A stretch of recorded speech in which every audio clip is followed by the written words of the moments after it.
Acho que a principal característica do Sérgio Buarque é a erudição, né? Então ele, a princípio, vai se formar em Direito, né?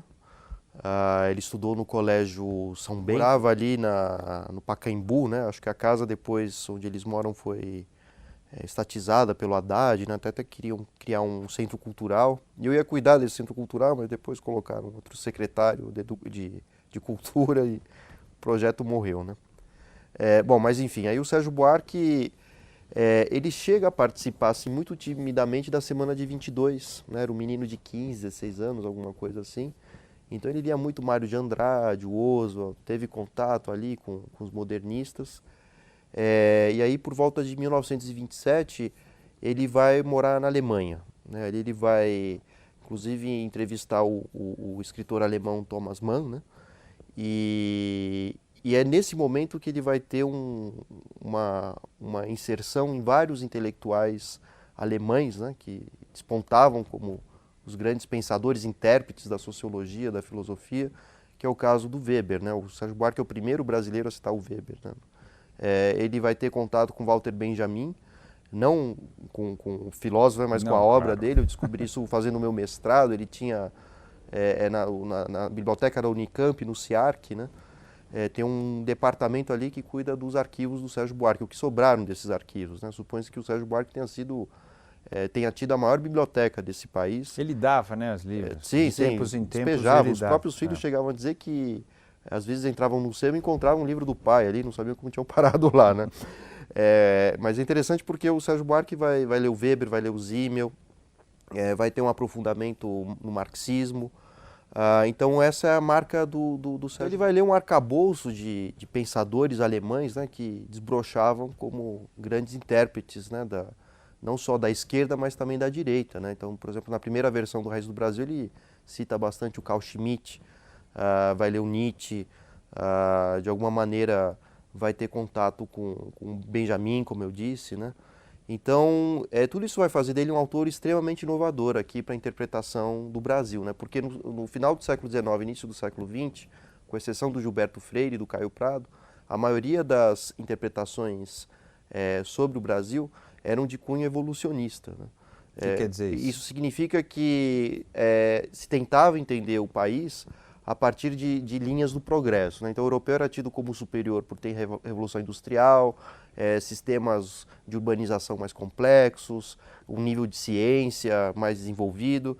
Então quando o europeu olhava aqui para a América, para a África e para a Ásia, geralmente se atribuía a povos mais primitivos e chegava a ser absurdo, por exemplo, como Nina Rodrigues, Oliveira Viana, de certa forma, que chegou a ser ideólogo do Getúlio Vargas, se afirmava que o atraso econômico do Brasil tinha como principal influência a quantidade de negros indígenas, né? Então chega-se até mesmo a propor um processo de branqueamento do povo para que o Brasil do século XX, essa ideia perdurou até a década de 30 e 40, né?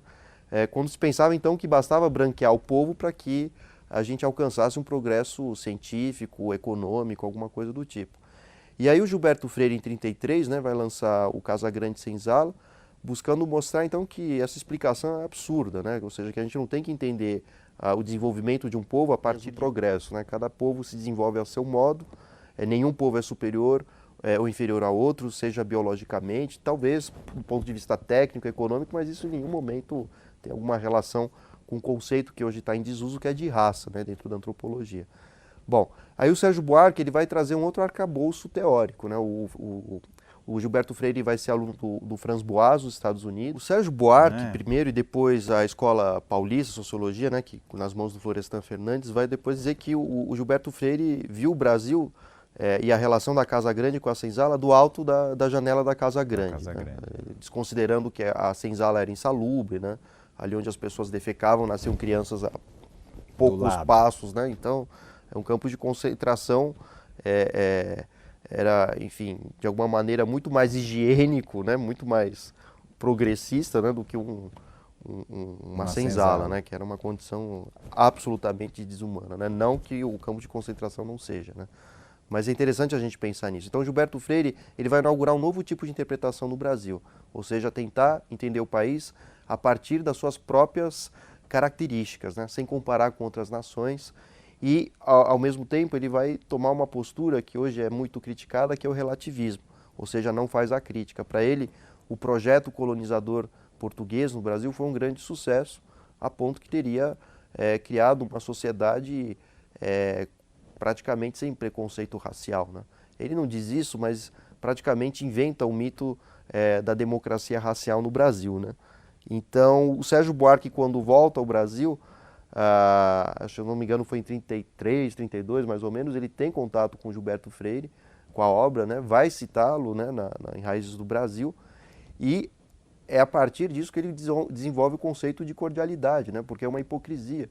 Acabei de dizer agora há pouco que só no Brasil existe essa relação harmônica, entre aspas, né, mas que é conflituosa entre a dona de casa e a patroa. A empregada doméstica às vezes dá instruções para o filho da patroa, dizendo, vai estudar para você ser alguma coisa na vida. Existe um grau de intimidade que é resultado da nossa herança colonial, desse trânsito, né, que os escravos tinham dentro da casa grande, que eram as amas de leite.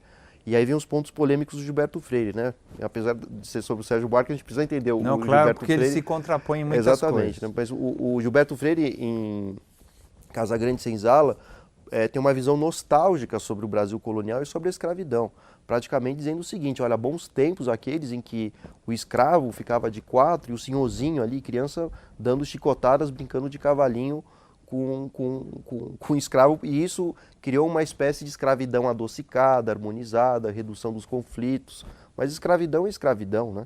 Assim como ele vai citar o papel sexual das negras, né? Apesar dele não ser um autor que dialogue com teorias raciais evolucionistas, vira e mexe ele acaba mostrando o papel da mulher negra como um papel importante para o processo de miscigenação para diluir o racismo, né? Então a gente vive esse mito de que no Brasil não tem racismo, que não foi tão violento, isso é uma farsa. Não é verdade. Essa hipocrisia do discurso, né, que vai levar o Sérgio Buarque a usar o conceito de homem cordial.